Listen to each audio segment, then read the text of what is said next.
Hello, we are here again with Kabbalist Dr. Michael Laitman talking about the book Like a Bundle of Reeds, which discusses the Jews, their role in the world, and anti-Semitism and its solution. Yes. I wanted, first of all, to emphasize in this book that the phenomenon of anti-Semitism is a natural phenomenon. It doesn't come because some person is bad or some person is good. It's unrelated to the level of the development of some nation. Actually, the Germans were the most developed nation in Europe 100 years ago. The Germans were the most developed nation. The Spanish, before the Inquisition, were the most developed nation as well. Yes, that is true. So you can actually relate it to the development of the nation. And I just want to say that the phenomenon of anti-Semitism is a natural phenomenon. You cannot uproot it, you cannot remove it, it won't disappear by itself ever. And it stems from the fact that the group of Abraham came out of Babel and started living according to a different course, a different direction from the rest of the world, from all other people who multiplied and covered the whole planet Earth. And this group, because it is connected to the ultimate form of human life, therefore it evokes in all the generations and in all the different nations, whether they know it or they don't, subconsciously it comes from within. It doesn't come because they know Jews or they don't know Jews. It comes out of the person that this hatred is inside of him, it lives in him, either in a form that it erupts or it doesn't erupt. And there are other people who actually feel a special relation, a positive relation to the Jews. And there are people who for the time being are indifferent. But this indifference is also for the time being latent, dormant. Yeah, just bubbling. Yes, he himself doesn't know about it, he's not aware of it, but can erupt in this direction or in that direction. But the root for either the hatred or actually the love for this nation exists in each and every one. But why? You said it specifically because the Jews represent or live according to the final form of life, Yes. right? Why should it evoke in so many people so much antagonism? It's not that it evokes external antagonism in them when they look at the Jews. When the Jews lived, say, in Russia, Poland, the Ukraine, 150, 200 years ago, they lived in utter poverty. They lived in a way that was extremely low, materialistically speaking. And yet, they evoked in all the nations of the world that were around them hatred, envy. It comes from within because they feel in this nation wholeness, perfection. They feel in them some sublimity. Superiority, you mean? You mean something higher? Yes, something more sublime. Perfection, sublimity.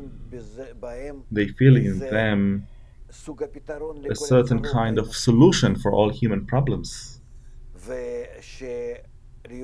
And even though the Jews themselves may not know it, it doesn't rid them of being blamed for shutting in a certain big secret, and they're not letting it out to the rest of the whole world. Just imagine, really, a person, let's say two people, one of them is very ill, he is suffering from all kinds of things, and the other one knows he has a remedy with which he can cure him, and he doesn't give it to him.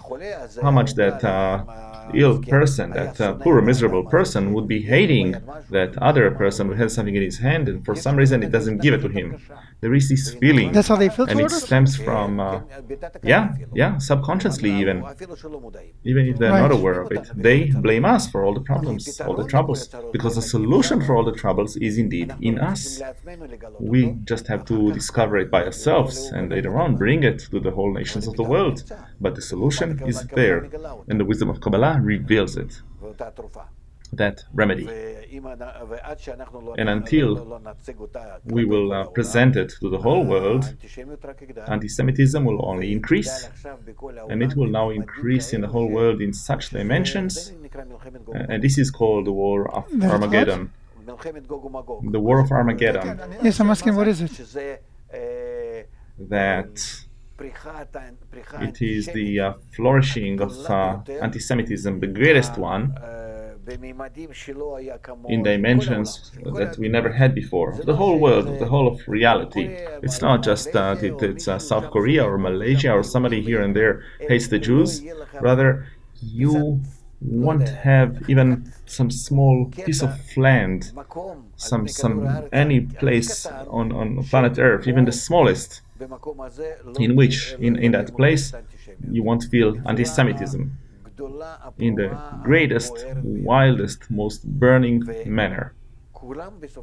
And everyone, in the end, will be directed against the Jews. We just have to make a preventive action. This is what the Torah tells us about. What is the accusation for everyone? That we're hiding from them?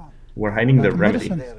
The world is deteriorating into a deeper and deeper crisis, into states that are very harsh, because the ego will keep growing and it will break all of the different forms. Humanity will suffer greatly from everything, from blows of nature to all kinds of disasters, and from small wars until the greatest wars, even the third and possibly even fourth world war.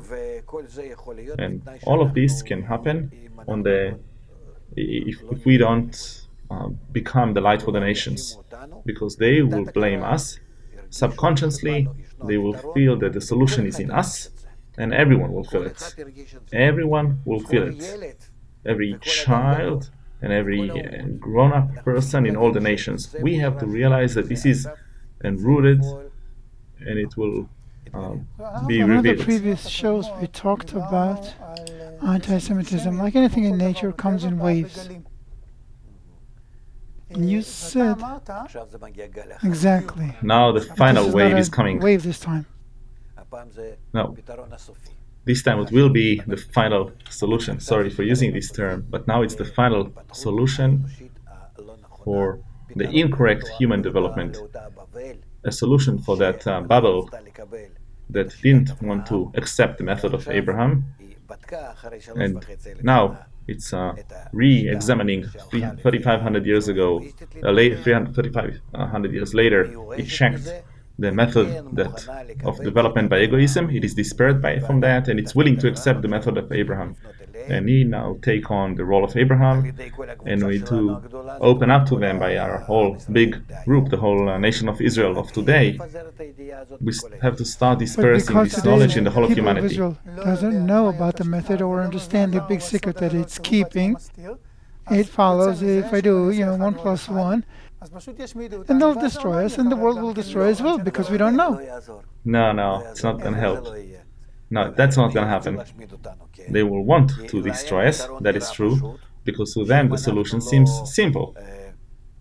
That if we are not bringing them the solution, then by that we're forming a bad force in the world, an evil force. And they feel that because of us, they feel bad. They have a very clear sensation, but it's unclear to us what they want from us. This is why we, as the owner of the method, the Kabbalists, have to come to the whole nation of Israel, all the people of Israel, and explain to them that this is the problem. The problem is that we have a solution to all human suffering, and we have to understand it, to realize it inside of us. And later on it will disperse in the whole world. The moment we even start implementing it between us, already there will be calmness. The world will come down. That's what we were talking about in the previous show, because you said, and I keep having the question, the minute we start implementing it, wouldn't they say, don't look at the whole world. Start only engaging with the Jews. Start connecting them to this idea of connection unity in order to reach wholeness. All of Israel are guarantors for one another. All of Israel are brothers, as one nation, as one person, one man being in one heart, to be in love of Israel. If we will do that, if we will try to go towards that, but under the conditions that the wisdom of Kabbalah tells us, that we will have to be all equal, helping one another, supporting one another, feeling that we're all interconnected, that we have to be mutually integrating. One shall help his friend in such a form of arvut, mutual guarantee of connection, then we will evoke from within us the force of connection. We will evoke from within us the force of love. And once we evoke it from us, it will start spreading all over the world, even though we won't come out of the world. Even though we won't start telling them what it is that we're doing. Subconsciously, beneath the surface, it comes to people from within, that sensation, that thought. And you will see how much they will start thinking like you. To the extent that we will start thinking correctly in the direction of connection, they too will start thinking correctly. Because we really control the world by that. By the fact that what we will think, the world will also think. If we will think about connection, reaching love thy friend as thyself, the whole world will also think in this direction. Today the world isn't thinking about love your neighbors yourself because the Jews aren't thinking love your neighbors yourself. So you become an anti-Semite. Okay. Now I want to ask this. When you're talking about equality, I feel there's a different kind of equality here. We're not talking about a communistic equality. There's a beautiful story, I'm not sure from where, from one of our sources, about three sages standing over Jerusalem, over the mountains of Jerusalem, you know it? And each of them says, I have this and that, many sacks of grain, and the other has coins of gold. They brag about their wealth. And they were sages, Kabbalists, right? Yes. People who have that quality of equality, right? Or yes, no, what? No. Well, those are the secrets of the Torah. When you say equality, what kind of equality do you mean? Because you're not talking about materialistic equality. That's clear, or is it? Yes and no. We have to ensure that each one will have a rational level of life. No one should suffer from a lack of things that are essential for his existence. That we have to care for. Meaning, all the Jews all over the world should have an apartment, should have a livelihood, should have sufficient health, and should have access to the reforming light, meaning the right education for our time. That we have to care for. Just let me get it straight. Access to the light that reforms, by that, do you mean? I mean education. That makes them a light for the nations? Yes, yes. That is the wisdom of connection. That, first of all. For that we have to care. We're not saying that everyone have to have a certain level of income, say, I don't know, $50,000 a year. So materialistically they're not equal, but there's a reasonable minimum for everyone. Yes, that we have to care for. And mainly after one has that necessity, and I'm sure that everyone pretty much have that, then we have to only care for the dissemination of the method of connection, the wisdom of connection, or integral education, educating people how to connect, how to unite correctly. That's what we have to do. So there is nothing more important in our times than explaining to everyone, to all the Jews first of all, what is the wisdom of connection. by which, when we carry it out, then it spreads from us in waves. These beneath the surface, subterranean waves go from us to all the nations of the world, and everyone comes down by that. So let's make that effort, an effort in that direction, even the smallest, and you will see how much suddenly everything comes down. You lead that, you let go of that, it rises. You engage in that, it comes down. We truly, it's 1-to-1, because we have the key. And therefore the nations of the world say, you are at fault for all of our troubles.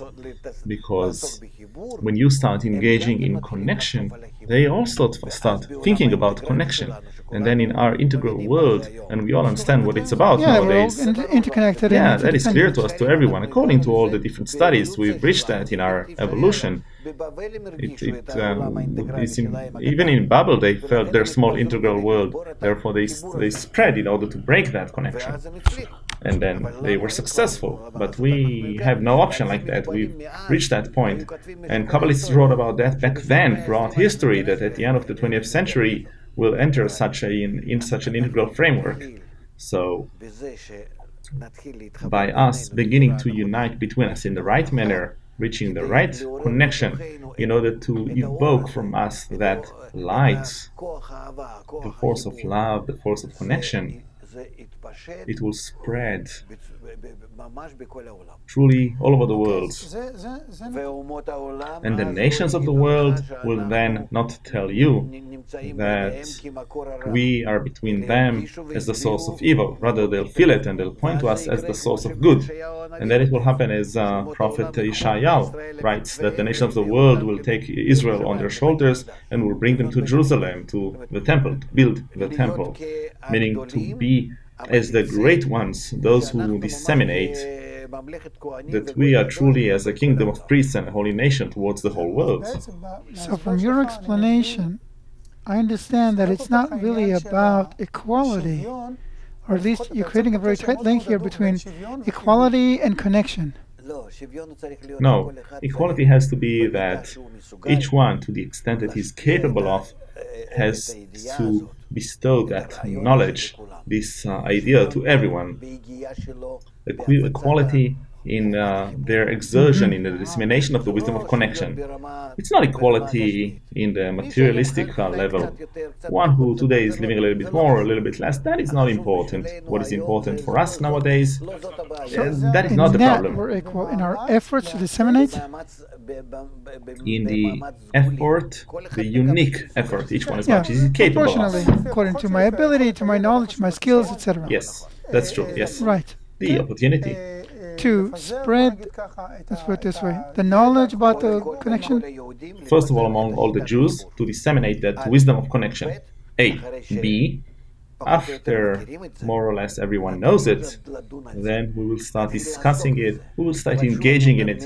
But again, I say, from the moment that we start implementing this method, you will start feeling how all over the world this whole problem diminishes, and even the opposite happens. You will feel how much people come and want to help you.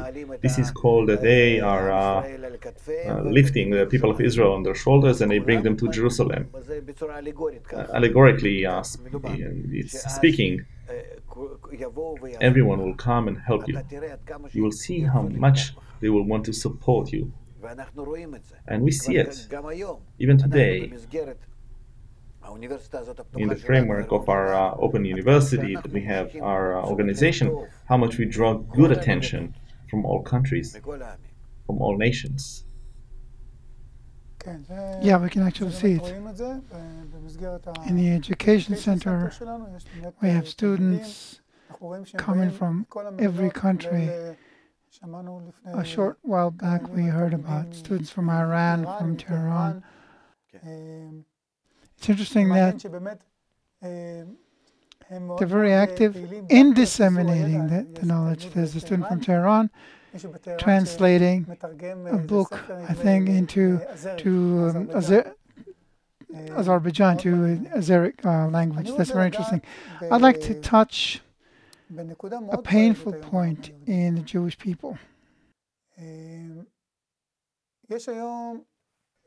Speaking of lack of unity, and that we're disseminating disunity in the world, the point where you can see this disunity most is in relations of the diaspora Jews in the state of Israel. It greatly pains me, but I can't say anything about it, because the moment that you are overseas and everyone is blaming Israel for all kinds of things, which is this concealed anti-Semitism, there's nothing in that. For people who are in Europe, who feel great troubles, actually from those that came to them from the Arab countries, from Africa, to blame Israel. And in general, if you have two people who get killed in Israel compared to 2,000 people who got killed in Syria or other countries, we can see how much these things are really completely crazy. Doesn't make any sense. The UN General Assembly made 25 critical decisions against certain countries, against countries, 21 of which were against Israel, 1 against Syria, 1 against, I can't remember, it's written here somewhere, 1 against Iran, 1 against North Korea, 1 against Myanmar. The rest, Sudan, Zimbabwe, Sri Lanka, Saudi Arabia, Russia, Pakistan, all of them, Egypt, nothing against them, total ignoring them by the United Nations. Well, the United Nations just represents to us this whole bad force, let's say, the small drop of the bad force of the nations of the world. The problem is the thoughts of separation that exist in us, not in them. I'll just tell you that. They are not bad. It's not that they're doing it on purpose. Rather, sometimes it happens to each and every person that there is something bad, and he is not aware of it, he doesn't feel it. Rather, he's looking at something else. He simply latches on to that, and that's it. So they are not at fault. Again, I say, it's not their fault. Until we will start disseminating and will bring them the method of correction for this life, they will only grow stronger. They'll grow stronger on that bad path, and we are the one in them.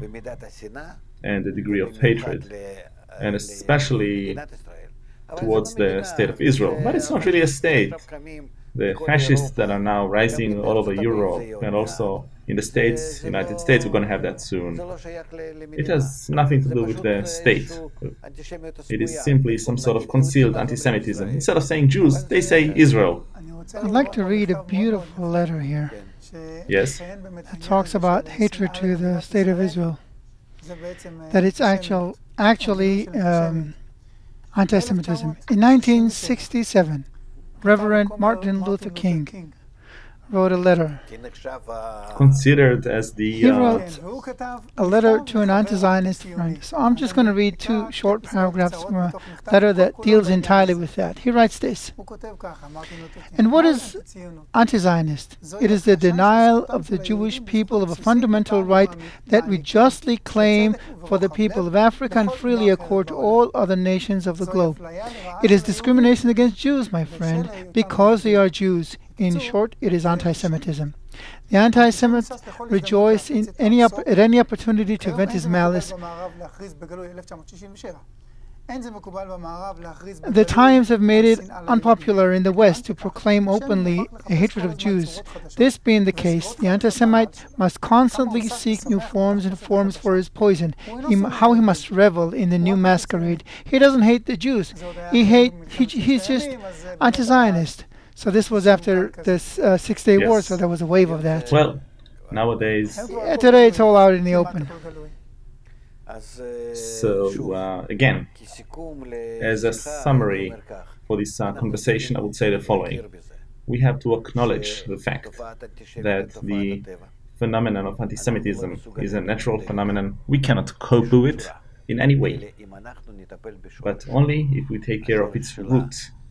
Its root is that we are truly holding on to the key for the happiness, the tranquility, all the good that can come to the world, and we can bring it to the world. We've reached this state nowadays. We can do it, both for ourselves and for the whole world. And indeed, the key is in our hands. The method of connection is such that we can reach a state that we start uniting people through the inner force of nature, which is the force of bestowal and love, and we will be able to reach love thy friend as thyself.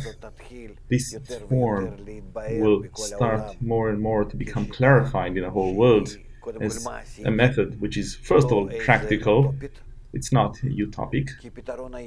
It is the only solution for the crisis that is taking place in the world. And the moment we start implementing it between us, we will start feeling that by that, automatically, we're working on all the nations of the world, making it better for them in such a way that they start supporting us instead of hating us. Because as you said, when we think about connections, the world will automatically think that way. We'll think that way, yeah. That's beautiful. We're going to stop at this very optimistic point, and we'll continue in our coming shows detailing the method of connection Yes. in order to obtain that goal practically. Thank you very much, Dr. Laitman. Thank you as well. Please join us so that we can understand how we can actually do it, how we can actually connect. Thank you, and goodbye.